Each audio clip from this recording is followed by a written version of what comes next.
नमस्कार, आप देख रहे हैं नेशनल कवरेज, जो कहेंगे सच कहेंगे। और मैं हूं प्रतिमा पांडे। और अब सीधा रुख करते हैं आज की बड़ी खबरों की तरफ। सर, लखनऊ कांड के बाद जो उत्तर प्रदेश में सक्रियता आप लोगों की बढ़ी हुई है और आजमगढ़ में क्या क्या कार्रवाई है, कहीं से जो कोचिंग सेंटर जाता है प्लेसमेंट वगैरह है, उन पर क्या कार्रवाई है, कितनी कार्रवाई है? देखिए जी, लखनऊ की घटना जो है बहुत दर्दनाक है और उसी घटना का संज्ञान लेते हुए उसका जो रूट कॉज मेन है लखनऊ की घटना का, कि उस स्टेयर केस में एसीज लगे हुए थे और वेंटिलेशन नहीं था, आगे शीशा लगा हुआ था, फ्लैक्स लगे हुए थे जिससे आग स्प्रेड हुई। उसी को देखते हुए हम लोग यहाँ coaching centres, library, computer centres और जो कमर्शियल बिल्डिंग्स हैं, होटल्स हैं, हॉस्पिटल्स हैं, सभी को हम लोग टीमें बनाकर चेक कर रहे हैं लगातार। और जो भी वो कमियां हैं कि पहले हम लोग कोशिश कर रहे हैं कि आग लगे ही ना, लोगों को जागरूक करें इस बारे में। और आग लगे तो अगर फायर फाइटिंग इक्विपमेंट्स उनके पास हैं, उनको बोला भी जा रहा है कि फायर फाइटिंग इक्विपमेंट्स लगाएं, उनको किसका इस्तेमाल करना है, इस चीज़ की भी हम लोग ट्रेनिंग बार बार दे रहे हैं। दूसरा, हम लोग पर्टिकुलरली ये देख रहे हैं कि स्टेयर केस जो है हमेशा अंदर से ना होकर बाहर की तरफ हो, मतलब एज ए फायर एग्जिट के रूप में स्टेयर केस होनी चाहिए। अगर सिंगल स्टेयर केस भी है, नियमानुसार वैसे 500 वर्ग मीटर से नीचे सिंगल स्टेयर केस के नॉर्म्स हैं। दूसरा, अगर असेंबली बहुत ज्यादा की नहीं है, 150-200 लोगों से ज्यादा की नहीं है, तो ये सिंगल स्टेयर केस वर्क करता है वहाँ पे। लेकिन स्टेयर केस को का डिजाइन जो है वह प्रॉपर होना चाहिए, जो कि मानक के अनुसार होना चाहिए, जिसमें वेल वेंटिलेटेड हो, हर फ्लोर पे स्टेयर केस जा रहा है उसमें जंगला लगा हो, मम्टी पर उसमें भी जंगला लगा हो, जिससे स्मोक रुके ना। अगर स्मोक पैदा होता है किसी वजह से तो ऊपर निकल जाए। दूसरा, इलेक्ट्रिकल के किसी तरह के इक्विपमेंट्स स्टेयर केस के अंदर नहीं होने चाहिए। इस चीज पर हम लोग पर्टिकुलरली ध्यान दे रहे हैं।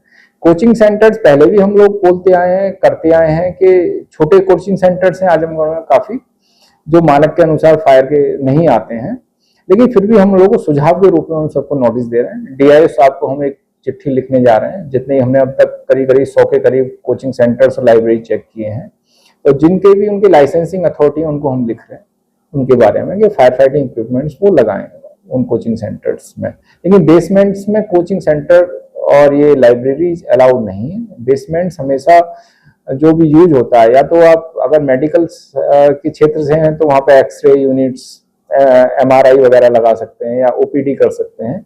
इसके अलावा बेसमेंट्स में सिर्फ एक और काम हो सकता है कि पार्किंग हो सकती है। इसके अलावा कोई काम किसी तरह का भंडारण वगैरह नहीं हो सकता है, ना कोई उसमें आवासीय बना सकता है, ना ही किसी तरह की कॉमर्शियल एक्टिविटी और आईसीयू वगैरह नहीं कर सकता है। तो इन्हीं चीजों को देखते हुए हम लगातार सभी भवनों का निरीक्षण कर रहे हैं, उन्हें रिपोर्ट भी प्रदान कर रहे हैं।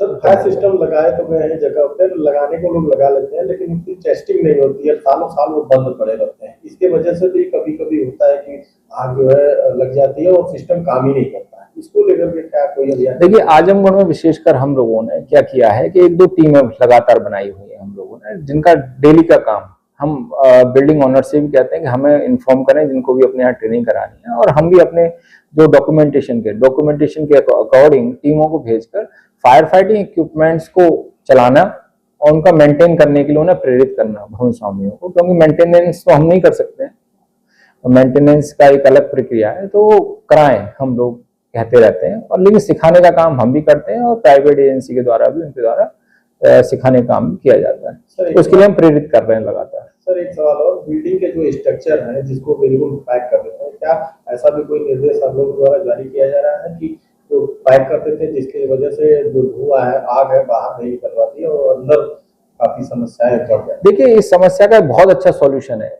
कि मेन प्रॉब्लम है जो बालकोनी छोड़ी जाती है, रिफ्यूज एरिया छोड़ा जाता है या बालकोनी छोड़ी जाती है, उसको हम शीशे से पैक कर लेते हैं। बालकोनी को कभी भी पैक नहीं करना चाहिए। जो करीब करीब 4 फीट 5 फीट की बालकोनी हर बिल्डिंग में बनाने के लिए कहा जाता है, बनती है, लेकिन जब वो यूज करते हैं तो शीशा लगा के उसको बालकोनी को भी कवर कर लेते हैं। अगर बालकोनी हर बिल्डिंग में हम लागू कर दें जो कंस्ट्रक्शन नियमों के अनुसार है, तो ये किसी तरह की मौतें नहीं हो सकती किसी भी बिल्डिंग में। आग एक बार को लग सकती है, किसी इलेक्ट्रिकल इक्विपमेंट में अगर आग लग जाए या मटेरियल फेलियर हो जाए या कंप्रेसर फट जाए या किसी फ्रिज में कुछ काम हो सकता है, लेकिन मौत होने का कोई चांस नहीं रहेगा। बालकोनीज हम वहां रहती हैं, तो बालकोनीज को हम कहते हैं कि आप कवर ना करें, ना शीशे से ना वॉल से, और स्टेयर केस को हमेशा वेल वेंटिलेटेड रखें, तो जिससे जान की कभी भी नुकसान होने की कोई संभावना नहीं रहेगी। सर, आगे बढ़कर जो संस्थान चल रहे हैं, चाहे कोई सेंटर हो या अस्पताल हो, क्या निर्देश देना चाहेंगे? हम सभी से ये कहेंगे कि अपना बालकोनीज को ओपन करें, स्टेयरकेस के अंदर किसी तरह के इलेक्ट्रिकल इक्विपमेंट, इलेक्ट्रिकल वायरिंग ना करें। जो भी फ्लेमेबल चीज आग लगाने की संभावना जिस इक्विपमेंट से होती है उसको मेन बिल्डिंग से बाहर रखें। इलेक्ट्रिकल के जितने ट्रांसफॉर्मर्स हैं बिल्डिंग से कम 3 से 4 मीटर दूर होने चाहिए। और बहुत सी जगह जनरेटर्स हम लोग बेसमेंट में रख लेते हैं, बेस जनरेटर्स को भी बिल्डिंग से करीब 3 मीटर दूर या छत पर इंस्टॉल कर सकते हैं। तो इस तरह की अगर प्रिकॉशंस लेते हैं हम लोग तो बहुत अच्छा होगा सेफ्टी के हिसाब से। कार्रवाई आप तक नहीं है, कुछ लोग पकड़े गए इसको?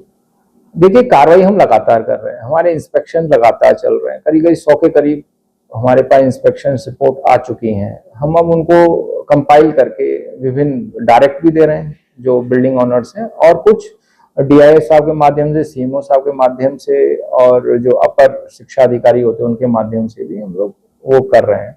और होटल्स वगैरह को हम पर्यटन विभाग को लिखेंगे, जो जिसका जो लाइसेंसिंग अथॉरिटी है उसको पर्टिकुलरली उसके बारे में लिखा जा रहा है। Thank you.